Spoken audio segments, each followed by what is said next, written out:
ఇప్పుడు ఇవన్నీ ఇండివిజువల్గా గ్రైండ్ చేసి ఒక ఇంగ్రీడియంట్ చేయాలంటే ఒక మేమెంత వేస్తారు కదా, మీరు ఇళ్లలో సాంబార్ చేసినా ఇదెంత వేయాలో తెలుస్తుంది కదా.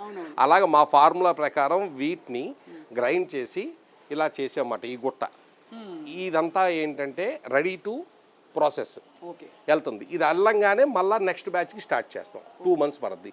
ఇది కన్జంప్షన్ అవడానికి 2 months పడుద్ది మాకు. ఇదంతా ఎన్ని అగరబత్తులు అవుతాయి సార్ సుమారు ఇందులో? అదే కాదు, క్యాల్కులేషన్ లేదు కానీ మాకు ఏంటంటే ప్రేక్షకులకి ఇది ఒక ఆల్మోస్ట్ నాకు తెలిసి లక్షలు కాదు, కోట్లు కోట్ల అగరబత్తులు వస్తాయి. అంటే అగరబత్తికి ఎంత సార్ ఇంత చిన్న? 5 మిల్లీగ్రాములు 6 మిల్లీగ్రాములు ఉంటుందండి దానికి పేస్ట్. అండ్ ఇందులో మళ్ళీ వేస్టేజ్ ఏమి ఉండదు కదా? ఇంకా వేస్టేజ్ అంతా ప్యూర్ అంతే కదా, అంతా ప్యూరే కదా. ఇంకా దీంట్లో వేస్టేజ్ అంటానికి ఏం లేదు. వేస్టేజ్ అనేది బిఫోర్ చేసేస్తాం మేము, రిమూవ్ చేసేస్తాం. ఇప్పుడు ఎగ్జాంపుల్ ఈ ఒట్టి వేరు ఉందనుకోండి, దీంట్లో ఏంటంటే ఈ వేర్ల దగ్గర కొంచెం శాండ్ వస్తుంది. ఆ శాండ్ అంతా రిమూవ్ చేసేస్తాం. రిమూవ్ చేసి దాన్ని తీసుకొస్తాం.